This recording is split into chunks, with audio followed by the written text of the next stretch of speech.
咁我哋嚟睇下彼得前書1章3節嘅希臘文啦。先讀一讀先。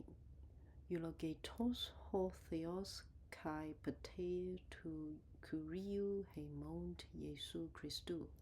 ho kata to pelu autou Elios anagenesas hemas eis alpida zozan di Anastasios Jesu Christou ek necront。咁一開始咧就係 eulogetos 呢個願頌讚啦，或者英文咧就係願祝頌啦。其實咧本身佢係一個形容詞嚟嘅咁就由兩個部分組成一個係 you 呢個代表好啦logetos 你見到啦，後面logos lego 嗰個字根，即係好説話好説話包括頌讚啦、祝福啦咁樣。咁喺希臘文好常見嘅即係佢唔會好似中文咁咩願頌讚歸於其實呢個形容詞即係頌讚咁跟住後面咧就會有一個緊接住就會有一個主格嘅名詞出現㗎啦咁你可以話嚴格啲嚟講咧，應該係即係呢個係受讚美、受祝福的呢個即係如果用中文去譯啦，形容詞嚟㗎嘛，咁你應該有個是係嘛？受祝福的、蒙福的是神咁樣。咁但係通常喺希臘文咧，嗰個是啦就會簡略咗去。咁所以你睇英文會明顯啲㗎Blessed is the God 咁個 is 咧，佢都係斜體，就係話原文冇，因為原文唔需要。啲人一睇呢個結構咧，就知道係即係願頌讚歸俾神嘅意思。咁即係頌讚嘅對象歸俾邊個咧？咁就係一個主格就係神啦。咁不過作者唔係淨係講就係神啦有冠詞添嗰位神。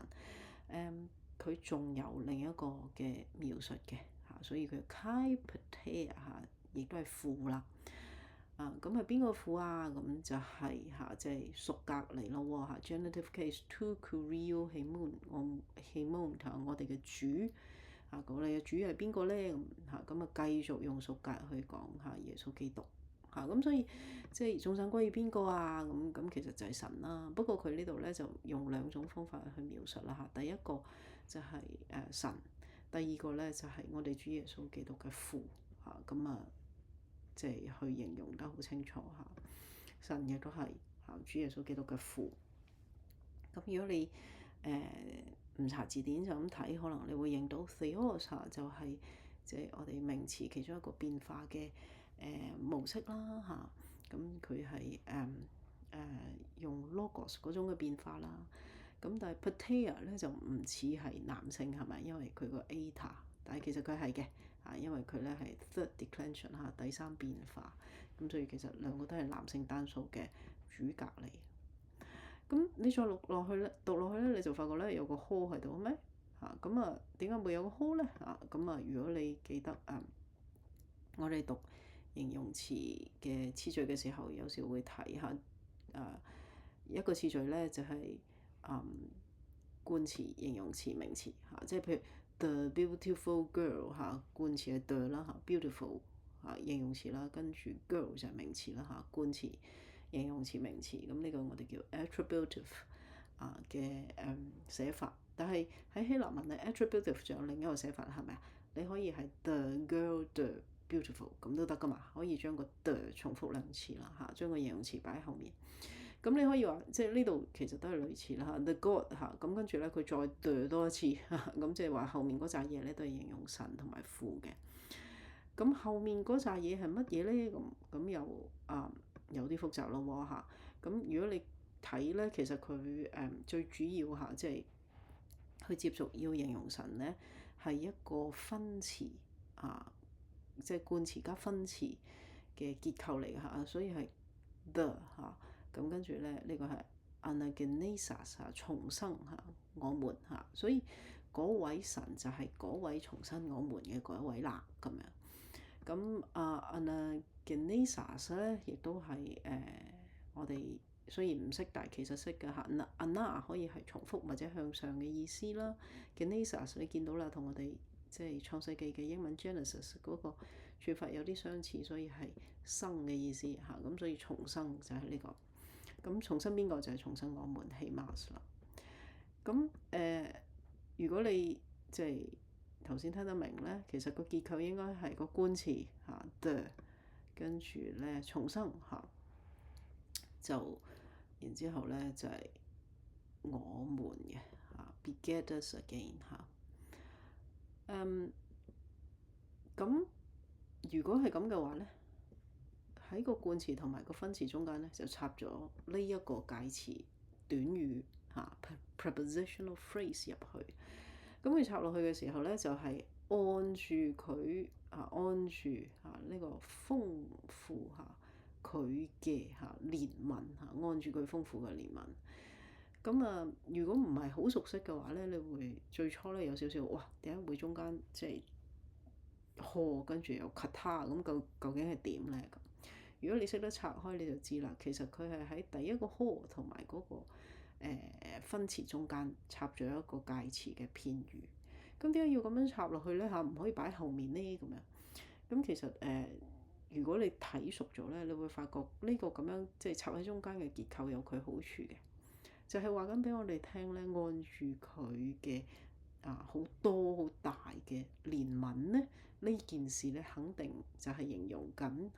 神係叫我哋重生嘅嗰位咁所以你唔會走咗去㗎，你知道佢一定係屬於即係嗰個分詞嘅單位嘅咁所以即係講緊重生呢樣嘢係基於佢自己好大嘅憐憫咁樣。咁喺即係呢一個即係分詞啦即係冠詞加分詞嘅結構後面咧，你發覺咧佢又再次用咗好似第二節咁咧，用咗好多介詞嘅片語第一個介詞係 as 第二個介詞咧揾到喺呢度係 dia 因為後面嗰個都係 alpha， 所以佢省略咗嗰個介詞最後嗰個字母啦，其實 dia。咁第三個介詞咧就係喺第四節嘅 as 咁所以其實又係三個嘅介詞喎，同第二節一樣。第一個介詞咧就係 as elpida zosan 即係有活潑嘅盼望。咁你會睇到啦，其實原文咧只係 as elpida zosan into living hope 佢喺中文咧就叫我哋有活潑嘅盼望咁所以佢要解釋下先嘅即係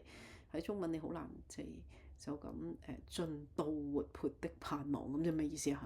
咁所以即係和合本要解釋下，係叫我哋有活潑嘅盼望，呢個第一即係我哋重新令我哋重新係